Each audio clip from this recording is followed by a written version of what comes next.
Because you've raised some interesting points. Firstly, you've mentioned obviously about the referendum, about the big decisions that have been taken here this week.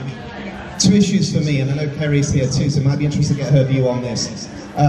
I was very outspoken about the need to focus on the environment. I know that Kerry was as well, did some excellent work on this.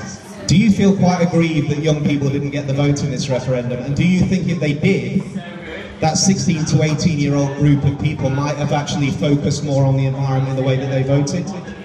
I think I am annoyed that the 60, that sort of gap, the youngest didn't get that vote, and it was really important that they should have. I mean, I've got friends my age at school who were passionate and wanted to vote, and I know other young people that would have too. I know there was a campaign to try and get that, this campaign to try and get sort of 16, 17-year-olds.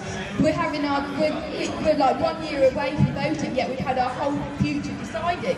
But regarding the environment, I mean, I've mentioned climate change. So climate change is something that's becoming increasingly aware to people, especially young people, and thought to young people, and they're becoming aware of this. And I suppose that's something they've thought about. Maybe if it was taught, I suppose the lack of it being taught in schools can also be an issue. But they would have voted for perhaps they voted for that because it's their future.